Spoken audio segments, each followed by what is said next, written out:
You have a lot of interesting perspectives, which are a little bit deeper than generally a lot of people go. If you're okay, we'll just go straight into that because there's so many things that I'm curious about that I'd love to pick Yeah, your you go brain right on. ahead, Rob. Yes, you're a history guy. Tell me where that came from. I've been a history guy my entire life. I think the book I learned to read on was a children's history book. So it's been my gig. And if you're at all curious and you read a lot of history, what happens to you is you start asking questions, why? And then the answers to those questions lead you to economics. And so I read a lot of economics. And then the answers to the whys of economics turn out to be psychology. So you read a lot of psychology. And then the answers to why for say psychology turn out to be evolutionary. So you read a lot about that.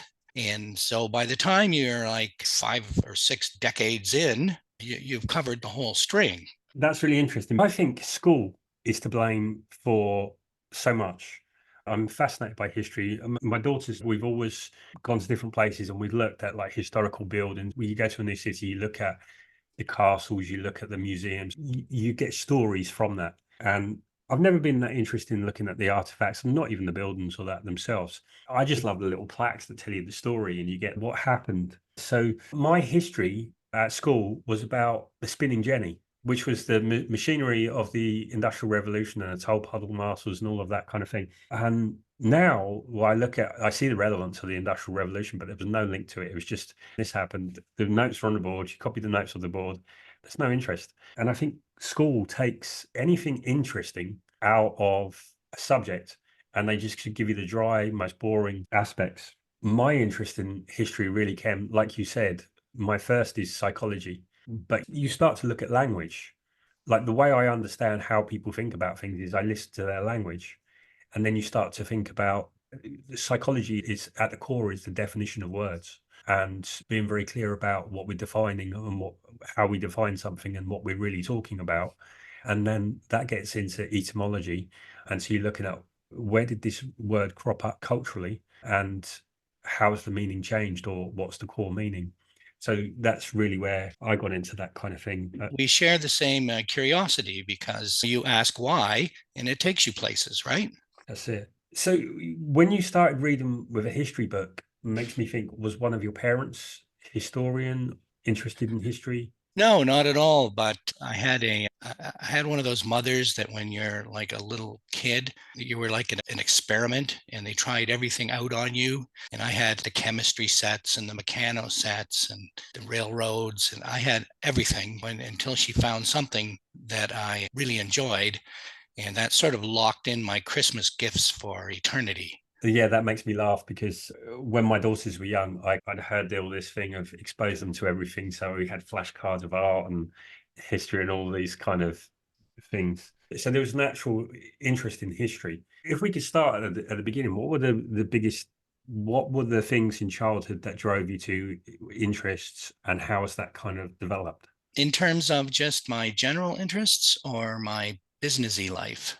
If we start with your general interest, and then I'd like to get into where that took you, because I'm guessing there's a link to your career or definitely your perspective on what you do.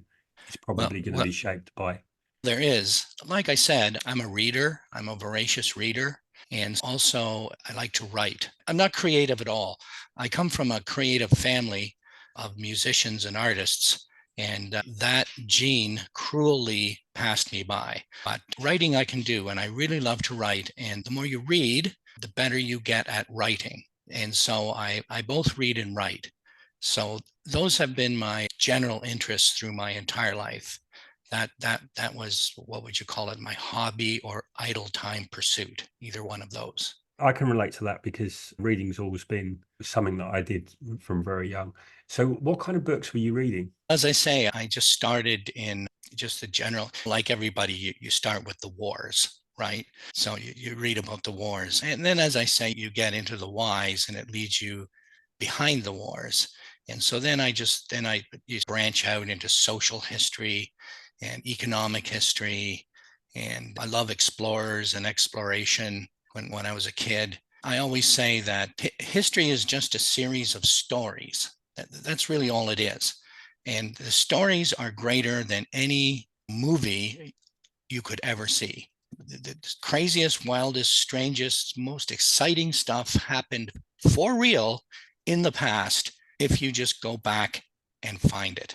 Which leads me to, out of curiosity, if you could visit and see that film of one era, one time, one situation, one war, what would that be? One period of history that just absolutely fascinates me is this period leading up to the First World War, the later Victorian era, say 1880, 1890 to 1914.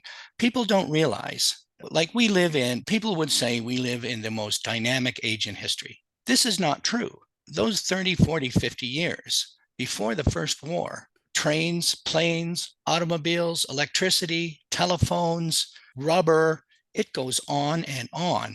And all we've been doing since then, with the exception of the computer and the internet, which is our one great invention, with the exception of those, everything we've been doing since has been just engineering.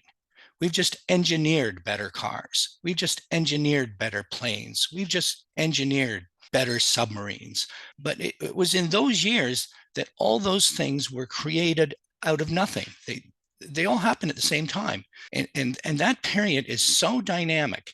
It's crazy. It's just crazy. And people don't realize that. And what do you think about that period? Why there was so much innovation? The Industrial Revolution, right? The confluence of that and the eras that came before it, the Age of Reason, Age of Enlightenment, the Age of Science. And then you get the Newcomen steam engine in about 1740, and that just touched it all off. And it also helped that this all occurred in England, or Great Britain, England in particular, that had the power, the prestige, and the capital to spread, and the empire to both draw from and spread it around the world. So all these things came together at this magical time in history that really cannot again be replicated, I don't think. It was a moment in time. I totally agree with you with the Industrial Revolution, because the part that I recognize and I saw was we just completely changed from a rural way of life where work was something that the family did, where the family was an economic unit, to suddenly being uprooted and everyone moving to cities, and you live in an artificial way of life because you're not used to that many people. Everyone's used to the village. People would normally pick their partner from around the village. They wouldn't travel very much. They would know everyone. You're suddenly into a different world. It's changed the dynamics. What kept families together for so long was the fact that you needed the family to work the farm, the small holding. And so work became something different. Work became something that you did for someone else. It broke up the family life. It separated the income source from the family. So money was independent, which later meant that man and wife were independent. And it's created a working environment that now I look at all the burnout that people are talking about, and I look at stress that people are under, and a sense of not really having meaning in their life, which was something that Marx actually talked about right at the beginning. He talked about alienation from work and all of these kind of things. Where do you see the biggest impact of the Industrial Revolution in our workplace today? It's incredible. The impact was so pervasive that much of it hangs on today. And I've written about this in some of my posts. As an example, the workday, as you pointed out, prior to the Industrial Revolution, there wasn't a workday. You just did what had to be done when it needed to be done. As you rightly said, work only occurred when it left the family. But this idea of work and every way we think about work is a piece of the Industrial Revolution that's still hanging on to this day. And we seem to be just locked into it. And this is why things like remote work now, which I also post about, are so interesting, because a thing like remote work directly challenges our older, heavily entrenched notions about what work is. And you can see it on LinkedIn in the comments whenever anyone posts about remote work. You can see the battle between the Industrial Revolution and these new ideas occurring right in the comments. It's really interesting. So I want to start with where your journey's taking you in terms of what you do. What I do, in particular on LinkedIn, is I write and I post about things I know and things I enjoy. And I try to stay in my lane. And as I've pointed out earlier, my lanes are pretty wide. So I can travel back and forth a lot. But generally, I do what I like. And I would say, to use the term value proposition, my value proposition is that I'm older. I've had nearly 5 decades now in the retail field, but in business in general, in dealing with people, places, and things. And I have all this experience, and I'm relatively new on LinkedIn. And it was my brother that suggested, once I retired and I was banging around looking for things to do, he suggested to me that I should be on LinkedIn because all this experience and this knowledge has value, and LinkedIn is the place to display it. So I wouldn't call that a strategy of mine. I would just say that's my brother's strategy, but that's what I like to do. I like to just stay in my lanes. Here's the things I know and I like and I'm good at. And here I am. When you read my posts, that's me. So those lanes that you know and you enjoy, how would you define them? Specifically, people in relationships, how people relate, and how those relationships contribute to culture. And what is culture? And where does it come from? And how do you work with it? And the management, because I've had my own business for years and years, I grappled with these things in the real world. These were not theoretical to me. I had to deal with them for a living. And I have all these decades of experience with it. So I'm deeply interested in cultures, how they're formed, the relationships between people, what are relationships, and leadership and management. Where does that come from? How does it work? And all the nuances of that. And being interested in psychology yourself, you will agree there is an endless amount of nuance to those things. And often you see them reduced to memes or platitudes, and that just will not do. These are complex subjects. And what I try to do is explore them and write about them and try to just give some idea of their complexity. One of the difficulties of social media is about our attention span has got short. And so one of the issues of posting on LinkedIn is that you only have so much. And I tend to write a lot. And I've had to learn, like you've just got to cut it down. And so one of the problems is it does simplify because you lose a lot of the nuance by having to keep it into a short. So what can happen is we talk in generalizations. And I know you've spoken about the leaders of this and managers of this. So yeah, it becomes simplified and we lose some of the nuance. This is true. And so what I try to do is knowing that, and I suspect you try to do it too, Rob, because I can see it, like your posts are a pleasure to read. And I can see you struggling with this as I do, dealing with a subject that is complex, but the limitations of the social media world and the format we're on. One of the things I see on LinkedIn that people talk about is, where do you get content? Where do you get content? And to me, and possibly for you, Rob, content is endless, because if you take a heavily nuanced, complex subject, that would be, Lord knows how many posts dealing with it piece by piece. Yeah. So there's always, if you're curious enough and you're interested enough, you've had enough experience and you're knowledgeable enough, you can just chip away over a series of posts. And that's what I do. I just pick a thin piece, I deal with it, but I know in my mind, I will be fleshing this out down the road.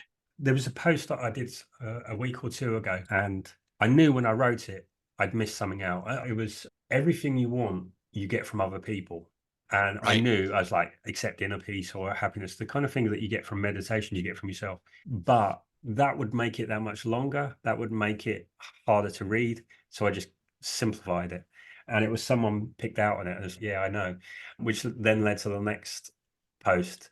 But often we can get into Snap. Yeah, it can be the thing of the platform, if we're not conscious, is that we get into Snap this is right, this is wrong, a polarization of ideas and simplification. But yeah, I find just reading other people's ideas and my responses to them, and then I'll generally have about 3 or 4 posts like ideas just from replying, just from commenting on other people's posts, because there's just so much stimuli. I find it quite difficult to read now, because as soon as I read a couple of pages, and it just sparks off ideas, because there's so, like you say, if you've read a lot, then you have so much already, a base to work on, and it's just new idea just links together 2 or 3 others. That's absolutely true. And once again, I can see it in your posts. But what I like to think, and maybe you think the same, I don't know. What I like to think is that if you're consistent about it, this becomes your brand, if you will. People learn or come to understand that you have more to say and you are going to say it. Nothing you write is a one off. And my hope, and perhaps it's yours, is that if you can have the kind of people engage with you that understand that, then you can carry a conversation on a subject on for a very long time because they expect it from you. Again, branding is often simplified with, it's going to be these colors, these fonts, these things, which is part of it. But it's really about, there needs to be some substance as well as the form. And yeah, it's having a particular take and having I suppose, a way of approaching something. So, for example, when I know you from your posts, and it didn't take many posts to know that you were someone that thought deeply and widely, and that there was a historical context. And yes, you can get that from someone just even from a couple of posts. Or Well, my idea of branding, and this also comes from my business life, is branding is simply what people think when they hear your name. That's what branding is. When you hear Coca-Cola, what do you think? You don't think of the colors. You don't think, you get an image in your mind. And so it's the same for, in my opinion, you or I doing our thing, posting here. When they see your name, do they think? And that to me is branding. And we both appear to be doing the same thing.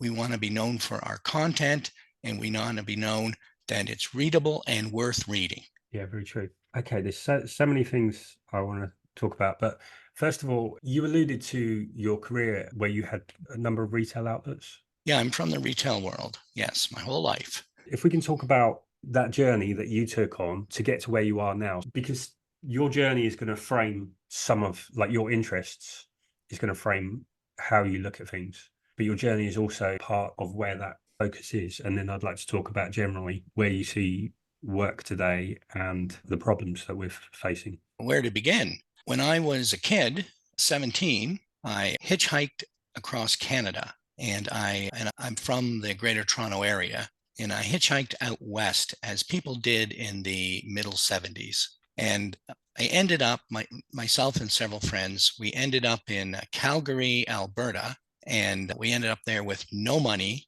and lived rough for a while. And the very first full-time real job I ever had was when I, out of desperation, just walked into a door in a light industrial park, desperate to get a job to get some money. And that door happened to be Warner Brothers Records. And I ended up in the music business for a record label, Warner Brothers. And that sort of put me in retail permanently.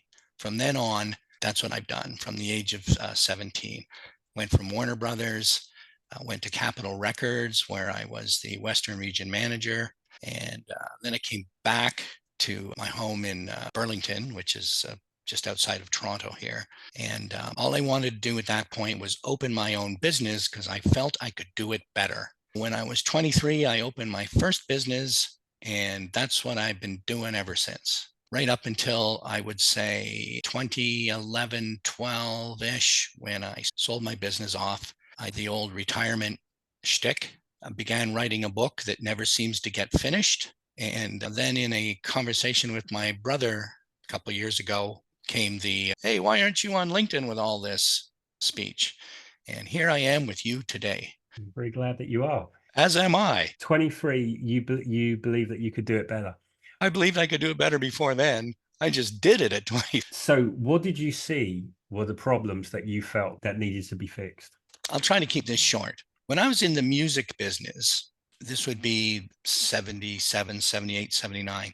The music business was going through a transition. It isn't what it is today. And up till then, it had been run generally by musicians, people in bands, people that were in bands, people that liked music. About the time I joined, it started to change and more professional type people were coming in. My boss, who went on to become president of Capitol Records, he was not from the music business at all, and he was unique. And this gave me a great opportunity. It was chaos, really. It was chaos. And as I always say, in chaos, opportunity. And I just looked around and I could see so many things that I thought I could do better in the midst of this chaos. And so that's what I did. I gave it a shot. What could go wrong? That's exactly the attitude I had. And when I opened my first business, 6 months later, I was 60 grand in debt, sick and homeless. Yeah. In there, done it. So what happened when you opened? What kind of shop did you open? I researched the heck out of it. And back in those days, it's not like today. Today, there's so much money sloshing around. Anybody can get money for anything. But that wasn't true back then. And I didn't have a lot of money. So I looked for a business that was fairly inexpensive to build out because everything was bricks and mortar, fairly inexpensive to build out, didn't require any inventory, and was what I thought anyway, fairly easy to run. And that got me into, believe it or not, the hair business, hair salon. No inventory, no accounts receivable, small footprint, easy leases. Speaking, not much capital investment. It allowed me to get in, up, and running pretty quickly. And I couldn't have done it really any other way. Yeah, my business was a gym, but I had a friend then dressing, he was a hairdresser and he had a couple of hairdressing businesses. Yeah, and it does seem a great business model. All cash, pretty simple. Or so I thought. Turned out it wasn't, because the entire business model is based on personal relationships. That's it. That's everything. And this is where I got my education, if you will, on the critical importance of personal relationships, because that's all there was to it. Managing personal relationships. If you wanted to build more, you had to scale them. You had to develop your managers. Everything. I can't say it enough. Everything is about personal relationships, and mastering all the nuances of them was the difference between profit and loss. So how long did it take you to recognize that? Was there a problem? So I went into the gym and then realized 6 months that I didn't really know what I was doing and I needed to figure everything out differently. Was there any moment like that, or was it smooth sailing? It was a series of moments, as I can laugh about now. Every day, a new catastrophe. I would say that I was probably 3 or 4 stores in and probably 4 or 5 years in before I truly figured it out. But until then, as you said, I didn't know what the heck. I'm 23 years old, 24 years old. What do I know? I don't know nothing. In hindsight, it's just as well I didn't know anything, because if I did know, I wouldn't have done it. But there you are, you're in it. Let's sink or swim, right? You got to figure it out. So it was, I would say, probably 2, 3, 4 years of it. Was brutal. It was brutal because I did not understand this concept of relationships, how to manage people, the whole thing. I knew nothing about.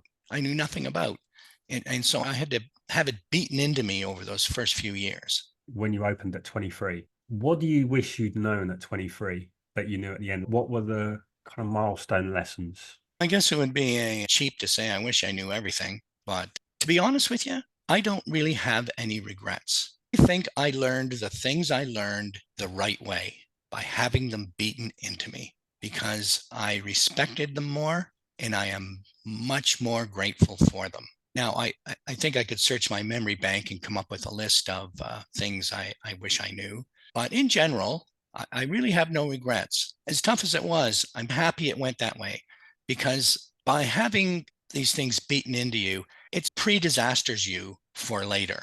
Because as I grew, and we eventually ended up with 72 stores in 2 three completely different cultures, Canada, United States, and Quebec. And we had we had products and distribution centers and warehouse. As things grew, the stakes got bigger and the problems got bigger and the potential disasters got bigger and even more life-threatening.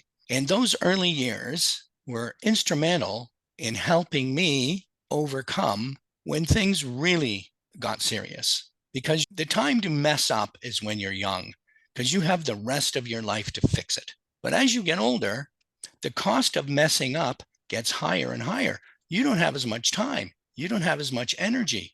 You're burning a lot more bridges. No one cut you some slack because you were just a young whippersnapper and you gave it a shot. So the time to mess up is when you're young. That's the time to do it and learn the lessons and use them going forward. That's my philosophy in any event. Yeah, that makes perfect sense because you look as you get older, you look at your kids and the next generation, and you think you want to share the lessons and save them some of the pain. There is something about humans that we don't really pass on lessons as well, generation to generation. It's like if you look back at Socrates and the Stoics and all of those people, they're all saying the same thing that we're saying now to our kids. There is something about humans that you have to go through that experience in order to respect it and appreciate it. As the saying goes, I will die on this hill. Experience matters. We were talking about the Industrial Revolution and where that came from and those years. What was the Industrial Revolution or anything in history except the accumulation of experience, right? The accumulation of experience built all of history. And so experience matters. So, just to get the nuance of that, what you're really saying is there's enough pain, there's enough failure, there's enough built up insight that people can see from that what's going wrong. Oh, absolutely. As I always say, no experience is wasted, good or bad. Switching back to history, there was vastly more failures than there were successes. The universe of things that went wrong is much larger than the things that went right, but they were all experiences that people built on. And it's the same in our own lives. We forget the things that went wrong, but in your life, way more stuff went wrong than went right. Because if you're trying to do something, open a business, for instance, the universe of things there's only one thing that can go right. You open the business. But the universe of things that can go wrong is enormous. So all these things have value. The experiences themselves have value. And if you let them, they accumulate, right? So, growing from one store to 72 stores, that's a huge growth in the business, which leads to, as you mentioned, a great growth in you. What were some of the key lessons in talking about relationships? Because I'm guessing the first 3 or 4 stores, you said it's all built on relationships. So you had to build the relationships with the customers, with the hairdressers, and then it's expanding to you're having to manage the relationships with your managers and make sure that they're managing the relationships with that you looked after when with the hairdressers and the customers. And then I guess it's area managers and that. What were some of the challenges that you faced along that path? The single largest challenge, assuming you have the resources to chain out, to build out, right? Putting that aside, and you should, the largest challenge you're going to have is chaining out or cloning your culture. If you're successful in, say,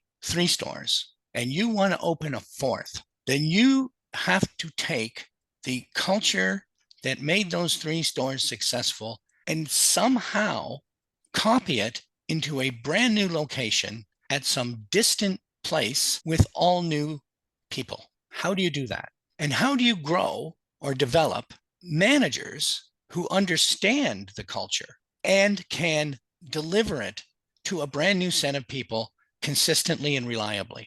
And as you grow, you'll get, say, 8 of these things. Now you need some middle management. And where do you find the people? How do you develop the people that can oversee the growth and maintenance of the culture? And how do you, every time you open a new location, and our locations were from one end to the other 2,000 kilometers apart, How do you make sure what you're doing, what's happening in Rimouski, Quebec, is the same thing that's happening down in Windsor, Ontario? That's the challenge. Cloning the culture. That's the biggest challenge you have. And that's why I say this understanding of people, relationships, culture, management, and leadership are so critical in what I did for a living for nearly 5 decades. Yeah, that's so you were managing remote teams long before COVID, and long before it became fashionable. Oh yeah, if you're in retail and you have a chain of units that are not local, then yeah, you're working remote before the word was even coined. So this has given you like a wealth of experience and a wealth of knowledge that you can identify culture and how it drives performance. So in terms of what in the business world, what do you see are the biggest problems? Yeah, the biggest problems that businesses are facing right now. You have to divide it up. There's businesses, large corporations, and then there's this new world of entrepreneurs, and I guess what they're called now solopreneurs, and people whose entire capital is their laptop and their headsets. And this is an entirely different world. And the challenges they face, in my opinion, is they don't have the ability to experience the complexities of people. Let me flesh that out a bit. I think people have become enamored too much with technology. Now, when I started and I was doing all this stuff I mentioned earlier, the highest tech thing in the office was a telephone. You had to deal with people, you had to go and see them. That's not necessary anymore. And I think people focus too much on the technology and not enough on the fact that behind all the technology, behind all the data, behind all the spreadsheets, behind all the software, at the bottom of it all are people. If you're selling a product, whether it be a person, place, or thing, or yourself, the purchaser is going to be a human being. Even if they sit underneath many layers of technology, they're still a human being. And and you know this, Rob, all the psychology that has existed for 200,000 years is still sitting inside that person you're trying to sell your product. And you have to understand that. And if you're focusing on the tools, which is just what the technology is just a tool. And if you're focusing on the tools, then you're focusing on the wrong thing. If you're digging a hole, you shouldn't be paying attention to the shovel. You should be paying attention to the hole. So just to summarize that, what you're saying is, I think, is that a lot of businesses are looking at the technology and complications of technology, remote work and whatever, and they're forgetting about the people, which I'm totally aligned with. And I would even go further is that I think the same thing has happened in relationships. Oh, Um, very good point. Very so good point. my background is relationships. It's personal relationships. So it's people dating, couples, whatever. And the biggest conundrum is how can we be in a time when you have more choice of partners, more access to single people, and yet more people are saying they can't find anyone. And it's because they're downloading Tinder, Bumble, or whatever it is, and looking to go shopping for someone, forgetting that on the other side is someone else shopping, and they're looking to buy qualities as opposed to develop a relationship. Wow, that's such a good point. So let me see if I understand you. Dating apps in particular, really, you're just shopping for product. You're not trying to build a relationship. Yeah. And relationships are vastly more complex than products. And there's so many products on the shelf, and you have so many options. You just click through them like you would Netflix. Interesting. Interesting, because I was going to ask you about that. I was going to ask your opinion on this, on dating apps, this whole thing. So that was very interesting. My background was fitness, stress.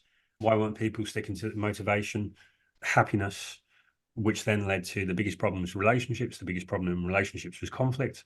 So mediation, understanding that, and then realizing that a romantic relationship is really a great team. And if you're a great team, then you have a great relationship. And so I was dealing with people who were stuck and trying to find their partner, and they're going, yeah, but I try this. And just really realizing that Helen Fisher is an anthropologist and neurobiologist and whatever. And she basically studied relationships in primitive tribes back in history, in all different cultures. And people are all saying, oh, no one wants relationships anymore. People don't want lasting relationships too. People have changed. She said, people haven't changed. They're still evolved. They're evolved. And she says that we have three drives. So we have a sex drive to be interested in meeting people. We have a romantic drive to focus on one person. And then we have a companionate drive. And so it's that understanding that people are still looking to get their needs met. But then it's realizing that what people are doing, dating can become very toxic. And it's because people have a consumerist mindset, and they're looking, okay, I want someone like this, I want someone like this, I want something like this. And then they go out on a few dates, they have fun, they get into a relationship with someone, and then they don't turn out to be their dream. And it's, I just can't find anyone. And it's everyone's looking for the person that's going to fit into their jigsaw puzzle. And yeah, it's, and looking in organizations, and then looking at teams, realizing it's about team and about how the teams work together, realizing it's the very same issues of relationships which you've seen from the business context. Yeah, it's really realizing that the whole industrial revolution has changed the way that we live, which has changed relationships. And because it's changed relationships, it's inherently stressful to work in an artificial environment where people are working in something that they're biologically not evolved for. So that's stressful. They're working with masks and all of these kind of things. So that really creates a place where people can't be themselves naturally. And the structure of the great breakthrough of the Industrial Revolution was that it revolutionized everything. And what it did, it went from agrarian families living on farms to produce specialization. And the great breakthrough was the specialization, and it was the structure, and it was the logistics, so that we had the planes and we could move product, we could make product at scale, ship it, which led to huge benefits. And like you say, since then, it's been looking at data that 1870 to 1970, I think people were 50 times more productive. And since 1970, we've barely become more productive. And that's despite the computers, mobile phones, internet, all of the things that we look at as being life-changing actually haven't made that much difference. And looking at what you're saying about everything since the Industrial Revolution has been engineering, is where I see the big problem, is that I see the work has gone from logistical, making things and moving things, to knowledge work, which is about the potential inside someone, the potential to see something differently, the perspective, to come up with creative ideas, new ways of doing things, to create, for people to create value. For me, the barrier to that is not artificial intelligence, but it's emotional intelligence. It's about being able to free people up, that the workplace can get more out of people. Yeah, there's a lot to unpack in there. But generally speaking, that's a fascinating take. And I would agree with you on every point. I would agree with you on every point for sure. In terms of that, like as in the Industrial Revolution, so I see the next revolution being in relationships. Oh, And that's interesting. Yeah. How? because if we're working to knowledge work, and there's been a shift where, so I think it was 1970, there was 1 billion people who were knowledge workers. And so more and more work is our head, our ability. So even in retail, as I understand it, is quite heavily managed. And it's managed because we know if we put this out, this offer, we only need people to take orders. But if it was about personal selling, because most retail, like if you look at mass market shop, it's impersonal. Although people say have a nice day and all of this kind of thing, we know it's by rote. We know that there's a script, they have to say this, we know it's about the money. But if it was, I don't know, it's hard to say in a retail outlet, but if you look at, say, like an advertising agency or a marketing agency, their ability, their value is about the ideas that they come up with. The value of their ideas in a collaborative, psychologically safe environment where people are thriving is so much more valuable than an environment where they're being micro. And I think the success of the past of the Industrial Revolution came from micromanaging, or it Indeed, it came did. from, Yes. Yeah. it came from specialization and standardization. And that very frame of management is what now limits people. But because we've got our recent memory of the last 2, 3 generations, that was what a successful manager was. But the whole context has changed.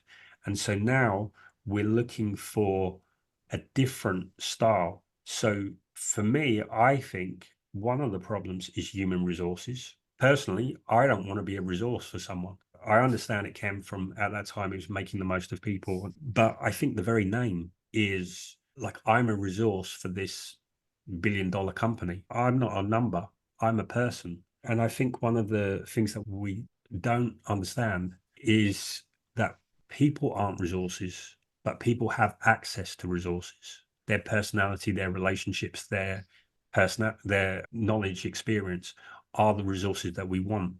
But the person is the gatekeeper. And if we don't treat the person, if we don't have the great relationship with that person, we don't get access to their resources. So when we can harmonize and develop better relationships, then we get access to their resources. That's both fascinating and it has the ring of truth to it, because you could argue that people's potential is unlimited in a certain sense. But when you ask them to use their resources to do a single task, you are artificially limiting this valuable resource that's sitting right in front of you. Have I got that right? Yeah, exactly. Fascinating. Fascinating, Rob. Because the development of the Industrial Revolution was, the line was the innovation, and it just needed a monkey there to press the button. And now we need someone with brains.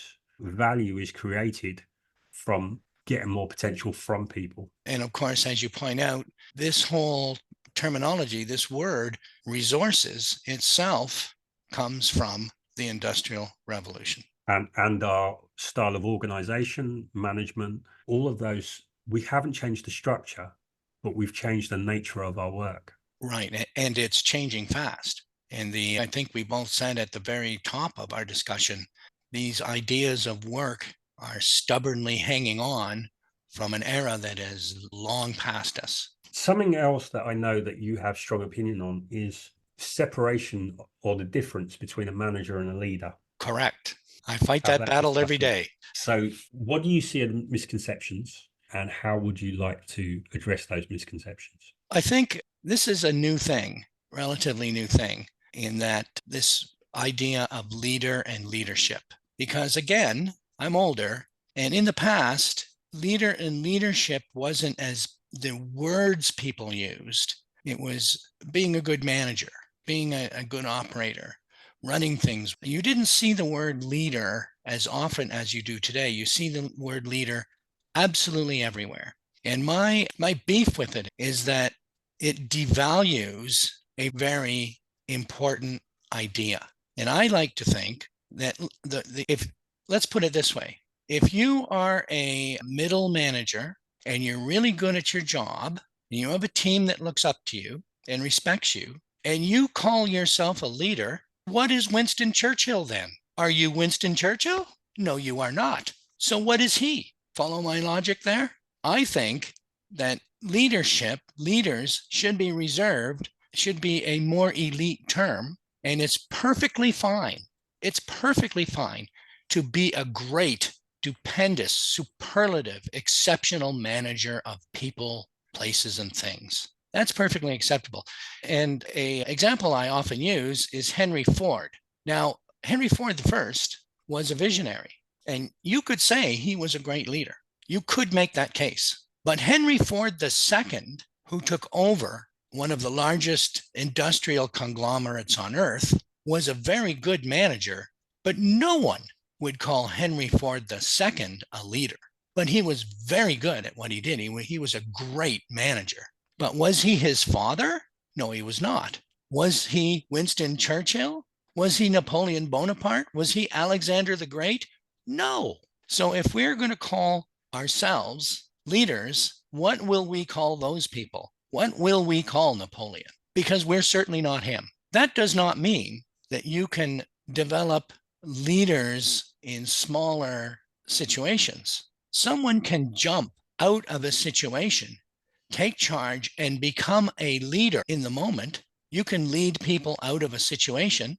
As I always say, if you're the right person in the right place at the right time, and you recognize it and you seize it, you are a leader.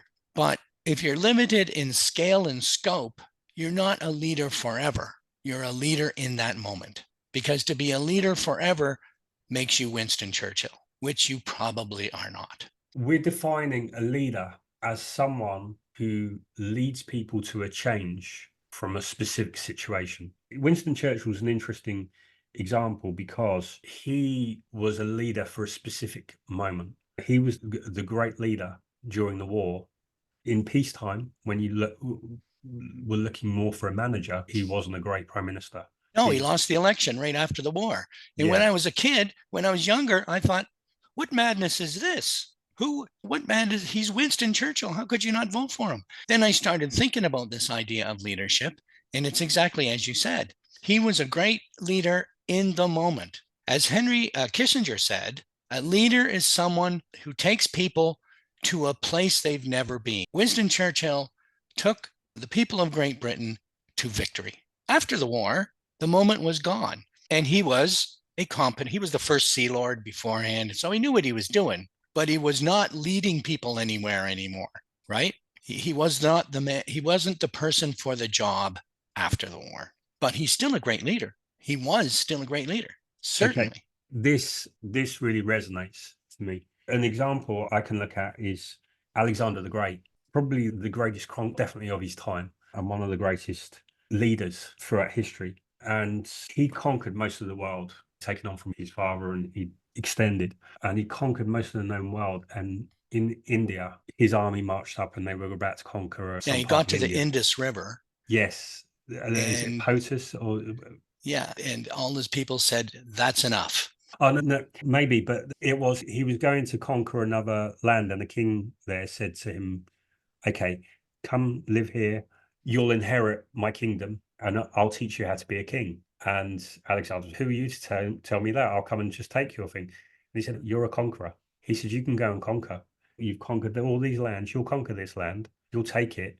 But how will the people be any better? You'll go away. You'll forget about them. The people will be no better." He said, "I'm a king. I live here. My people are better because I'm here. I'll teach you how to be a king and make your people better." And that, to me, is part of the difference that we're talking about. When you go out and conquer, you need Alexander the Great, or you need Winston Churchill or Napoleon. But when you want to stabilize and you want to manage a country or a company, you need someone that isn't looking to break records, isn't looking to expand. Someone like Alexander the Great is restless. When these people said, "We've had enough. This is enough. How much more?" And he's a great example because I think is that the one where he says, "I've given you this. I gave everything away. All I want is the glory." And a leader, when we're looking at it in this way, a leader is motivated by something. They're driven, and they can't sit still. They can't just make the world better for other people. They need that drive. It's like a billionaire's drive that needs more and more to have a bigger number and a bigger score. And I think in your terminology, a manager is someone who can keep everything running over and make the world better for everyone else. I think switching to Napoleon, he had the ability to not just be a great leader, but to develop great leaders. The marshals who ran his corps were great leaders in their own right. People like Ney and Marceau and all those guys and Bernadotte, they were all great leaders in their own right. But what he didn't have, and he might have been better off with them, were managers, people that could manage what the armies left behind, right? What he didn't have was managers. He didn't have those hardworking, uninspiring autocrats that just get things done, right? And that's Henry Ford II. He just got things done. He wasn't flashy. He wasn't leading people anywhere. He just got things done, except for the Edsel, which was a catastrophe. And he's unfortunately remembered for. But Henry Ford II and Henry Ford III, they were not their father or grandfather, right? Henry Ford I was taking people places. He had a vision. Mm. right? He wasn't just building cars, right? He had a vision to improve people's lives, right? But Henry Ford II and third, they didn't. But they were very good managers. Ford's still a big company. They're doing great because of their stewardship. And we should celebrate these guys as being tremendous managers. Leaders, I don't think so. But managers, absolutely, top of their game, best in the business. That's a great distinction, and I've never heard that said before. And I think one of the problems is we've always glorified it's the great man theory. We've always glorified Napoleon, Alexander the Great, Winston Churchill. And with the advent of social media, which has changed everyone becoming a narrator of their life, that people are feeling they need to be a leader as opposed to being a manager. Do you think it's some of that? Leader is a much weightier term than manager, unfairly, but it's a much weightier term. And I suppose it's only natural that you want to append yourself to the weightiest term you can. I suppose that's natural. My position is you don't need to do that. You can be a kick ass rock star manager, and the world is at your fingertips. Truly. Managers are always in demand. Every organization needs managers. Large organizations need lots of them. Rock star managers can write their own ticket. Leaders, how many leaders do you need in your business? Two would be a problem, right? But managers, you need just mittfuls of them. Now I want to challenge the idea of manager because I totally understand what you're saying, but there is one bit I have, and it goes back to people as human resources. And I don't think you can manage people. I think you can manage projects. I think you can manage resources. I think you have to inspire people. And my thing is inspiring people and unite teams. And I think it's about you align people because we have a different point of view on that. I recognize there's something in between us because I totally get your point. And you can't just let people free and inspire them and just leave them to go off. There needs to be accountability, there needs to be coordination, there needs to be support. I suppose my problem is with the word. The word, because the etymology of management is handling cattle. And like in today's world, you don't really want to be manhandling people. I can completely see your point. And if I read you correctly, in a business context, you manage things, but your word would be inspire people to get those things managed. Yeah? Am I right? Yes, and actually, as you say, it's less about the inspiration, really. Inspire might not be the best word. It might be more about align Align. or Okay. Yeah. You may make a broader set of words. Maybe it's you manage things, but you work with people to get them managed. what would make sense to me is you would manage the relationship. But there is a connotation of managing people to me that is about control. Absolutely. And I would say that most people would see it that way. But when you said relationship there, it got me thinking about this a little more. You manage the relationship between people and things. You don't manage the people, you don't manage the things, you manage the relationship between them.